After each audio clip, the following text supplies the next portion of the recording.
नमस्कार, मी doctor Sheila Pathare MBBS आहे आणि माझ्या टॅब्लेटने हजारो पेशंटला मुलं झालेली आहेत आणि जे पेशंट IUI किंवा IVF करून आलेले होते, त्यांचं IUI IVF फेल गेलेलं होतं, त्या सगळ्या पेशंटला माझ्या टॅब्लेटनी मुलं झालेली आहेत. तर मी तुम्हाला एक पेशंटबद्दल सांगणार आहे. 11 वर्षापूर्वी माझ्याकडे एक पेशंट आली होती. त्या पेशंटच्या लग्नाला 3 वर्ष झाले होते आणि मॅडम माझ्या लग्नाला 3 वर्ष झालेत, प्रेग्नन्सी राहत नाही. तर माझ्या 3 महिन्याच्या टॅब्लेटने त्यांना प्रेग्नन्सी राहिली. प्रेग्नन्सी राहिल्यानंतर त्यांनी 9 महिने टॅब्लेट घेतल्या आणि त्यांना मुलगी झाली. मुलगी झाल्यानंतर त्यांना 2-3 वर्षांनी परत प्रेग्नन्सी राहिली, पण ते परत माझ्याकडे आले नाहीत. तर प्रेग्नन्सी राहिल्यानंतर डिलिव्हरीच्या आधी म्हणजे 9व्या महिन्याच्या शेवटी मुलगा पोटातच एक्सपायर झाला आणि तो मुलगा एक्सपायर झाला. त्याच्यानंतर परत त्यांना प्रेग्नन्सी राहिली आणि डिलेवरीनंतर ती मुलगी होती. डिलेवरीनंतर अर्ध्या तासात मुलगी एक्सपायर झाली. त्याच्यानंतर 2-3 वर्षांनी परत त्यांना प्रेग्नन्सी राहिली आणि 5व्या महिन्यात डॉक्टरांनी सांगितलं की बाळाच्या मेंदूत पाणी आहे, तर तुम्हाला ॲबॉर्शन करावं लागेल. तर पेशंटने ॲबॉर्शन केलं आणि त्याच्यानंतर त्यांनी प्रेग्नन्सी राहिली परत त्यांना आणि प्रेग्नन्सी राहिल्यावर त्यांनी फेसबुकला पाहिलं.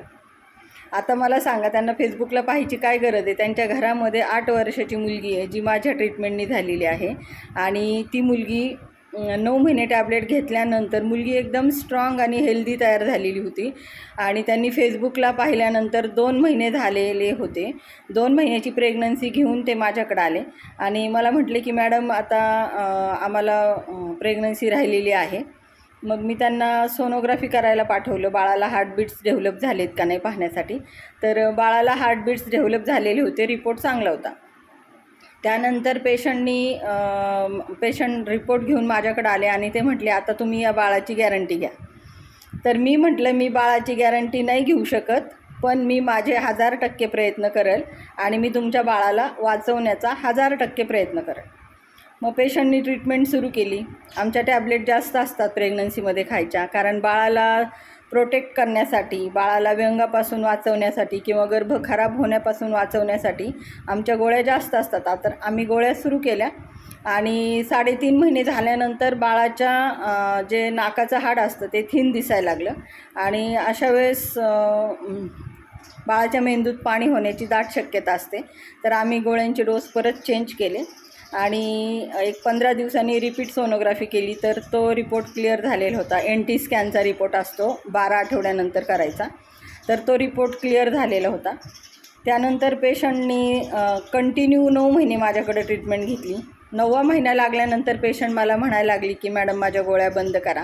मी म्हटलं तू जर गोळ्या बंद केल्या तर 15 दिवसात बाळ जाईल किंवा बाळ डिलेवरीनंतर तरी एक्सपायर होईल. तर तू एकही गोळी प्लीज चुकू नकोस, डिलेवरीला जाऊपर्यंत माझ्या गोळ्या खाऊन जा.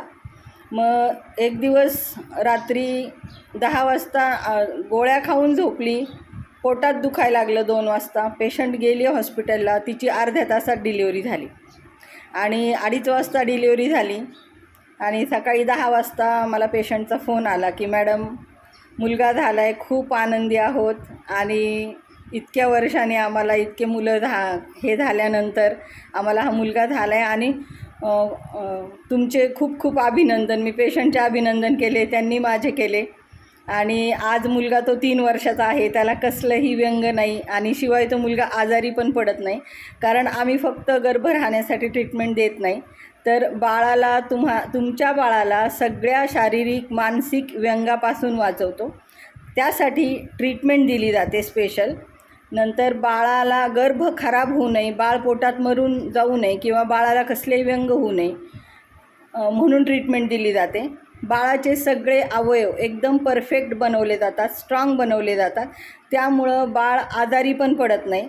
कारण कुठलाही पार्ट जर बाळ पोटात असताना तो पार्ट जर कमजोर तयार झाला, जसं की फुफ्फुसं कमजोर झाले, तर बाळाला निमोनिया होणार, TB होणार किंवा ॲलर्जिक काही आजार होणार किंवा कंटिन्यू वारंवार निमोनिया होणे किंवा कुठलेही फुफ्फुसाचे आजार होणे, हे सगळे बाळ पोटात असताना जर त्याचे फुफ्फुसं कमजोर झाले तर आम्ही तुमच्या बाळाचा प्रत्येक अवयव स्ट्रॉंग तयार होण्यासाठी स्पेशल ट्रीटमेंट देतो, त्यामुळं बाळाला काहीही होऊ देत नाही आणि बाळ एकदम स्ट्रॉंग बनवतो. तर असेच खूप पेशंटच्या मी केसेस तुमच्याबरोबर डिस्कस करणार आहे. नमस्ते.